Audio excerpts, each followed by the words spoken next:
Thank you very much. Well, let us talk about the conservative change and liberal values in Russia. Well, I believe that here this will be just a follow-up to what Yavlinsky and Mitrokhin said. When we started the reforms, there was no strategy.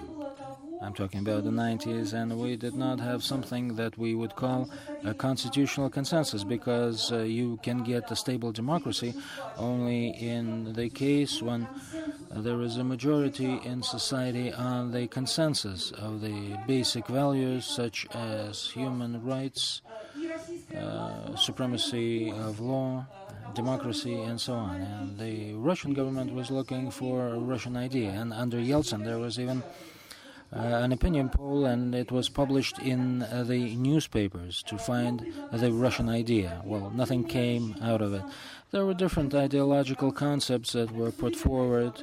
Well, sovereign democracy, Mr. Surkov, I believe, was the author, an energy superpower, and so on. When prices started going up from $8 to over $100, we were talking about an oil and gas superpower. Then conservative modernization.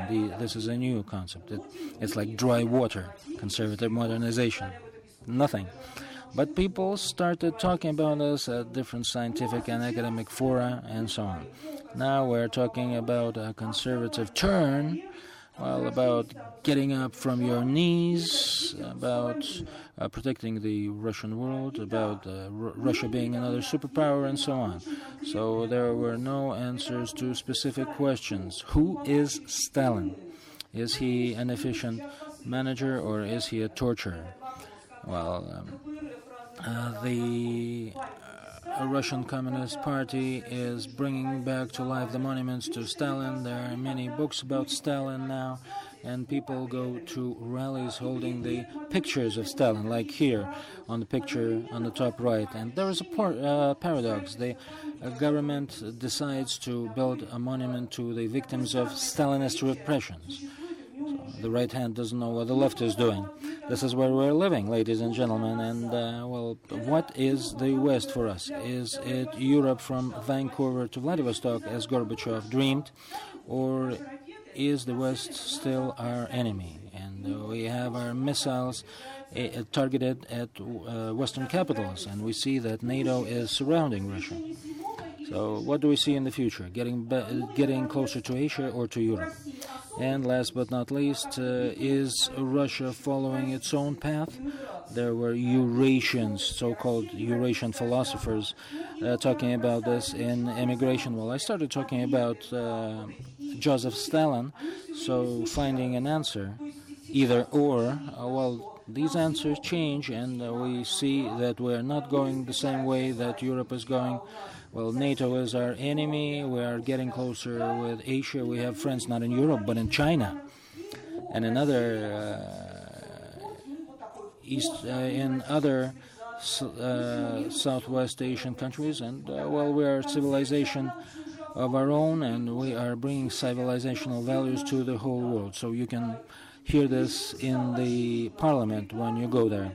This is an authoritarian regime, and I believe that it even has some totalitarian features. People are looking for domestic and external enemies. Well, people are ending up in jail after rallies, political rallies, and so on. There is political migration. There are several hundred people who have left this country for political reasons. And, well, Yevgeny Vitishka, who is our comrade, is still in jail, well, because he was using an incorrect methodology,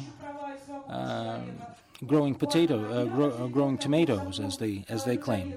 Funny, but not funny for him. And there was a law adopted several days ago that does not forbid torture in jails and so on. So then I believe that there is a draft law when a policeman can shoot people even if it's a pregnant woman, if she's obviously pregnant. How do you know if she's obviously pregnant or not? I don't know, but this is what they're writing there in this draft law. Well, the killings, like the murder of Boris Nemtsov and so on.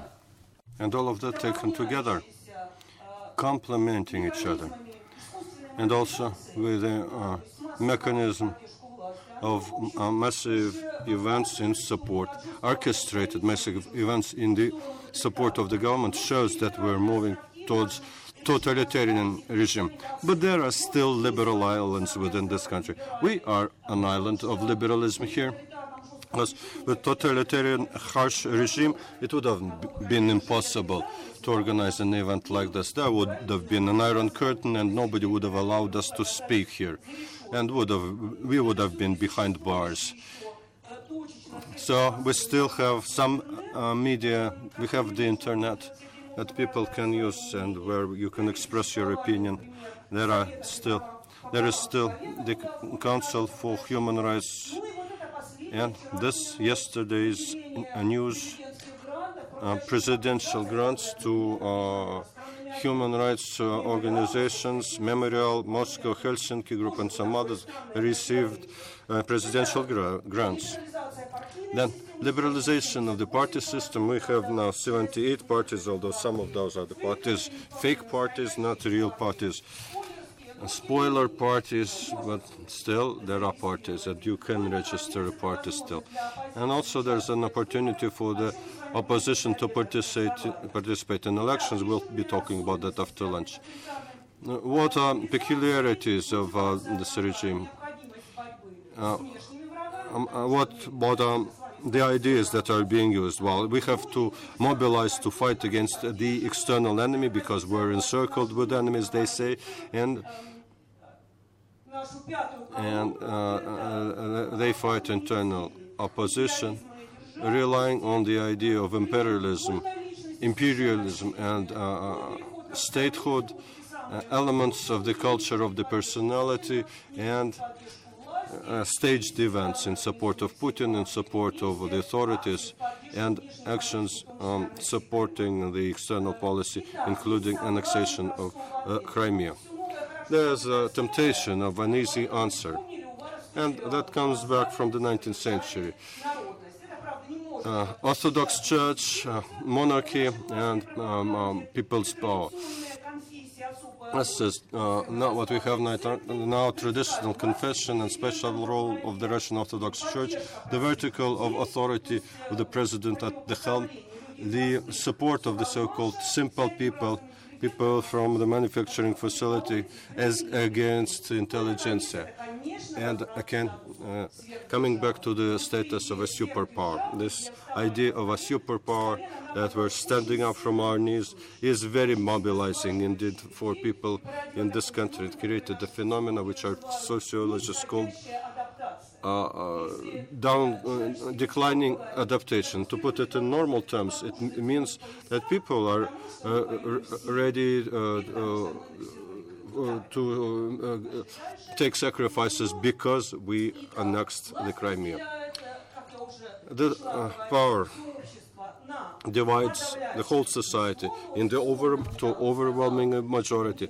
The public opinion poll, recent public opinion poll says that 89% support Putin, and the minority of strangers, other people, rich Moscow people who get money from the West, opposition, free journalists, cultural personalities, writers, artists, etc.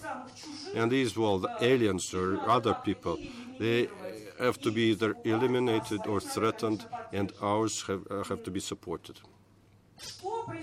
What's happening with society then?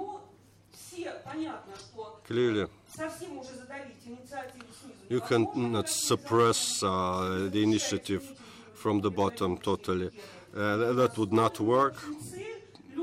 But the purpose is to repress any public activity and to make it unbearable for the public organizations so that they die out. Well, 85 of those have been categorized as foreign agents, human rights, women's environmental organizations. They have either to close or to become loyal to the authority, which is a difficult thing to do. And of course, the basis under all of this is aggressive TV propaganda based on the Hebel's principle. The more unlikely what they say, the better people would trust you. This is the Russian Orthodox Church also have a strategy, offensive strategy, and they become a legitimizing a foundation for our power. The Russian Orthodox Church supporting and stimulating the aggressive groups and using those as an instrument against the liberals. Remember, anti-liberal watches organized by the Russian Orthodox Church. Now, the republics in North Caucasus, Tatarstan also, Bashkortostan, we see there the same merger of Islam now with a government authority, building more and more mosques, propaganda, Sharia law, and that creates another danger. It creates the conditions for the distribution of radical Islam. The number of what sources say young people who fight in Syria right now, I hear varying assessments. It's from 2,000 to 8,000 people, people from Russia fighting in Syria. The problem of consolidation of authority is associated with only one thing, stronger power of Mr. Putin. Pessimists often say that Russia is again in the same situation. And politologists call it the funnel of cause and effect, like the past defines the future. All attempts at democratization always result in a recoil and the strengthening of totalitarian regime, and the authorities watching what's happening there beyond their borders, very much afraid of color revolutions and support dictatorship regime like Assad's regime. And in these conditions, the situation of the critical minority is very difficult. External policy has been said, there's a smell of war. Some people call it a Cold War 2.0, like Windows, and all signs are there. Reevaluating the development vector, ignoring not only international but also the UN Charter by annexing the Crimea. And to remind you, in 2008 there was a war against Georgia. People kind of forgot about that. And also before, our troops operated within post-Soviet space. Now we started fighting in Syria. And there are clear allusions. Remember war in Afghanistan, our participation also in warfare in Vietnam. And we're looking for partners, and the partners is in the East, where we're trying to find partners, discussing it with China, etc. But we're not that much lucky in that. I remember Eurasian Union, a lot of talk about that high-profile project, but it turns out like now Lukashenko and Nazarbayev, they don't want to spoil their relations with the West. So that seems to be another deadlock. And I am in response to sanctions in Syria. What we're having there,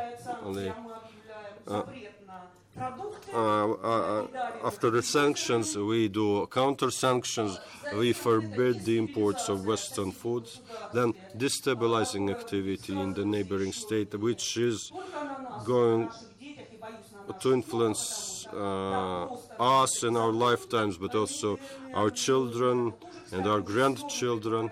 And both Donetsk and Lugansk republics are going to be there for a long time and participating in hostilities in Syria, as I already have said. And another big dangerous tendency is the support by Russia of nationalistic groups and semi-fascist groups in other countries.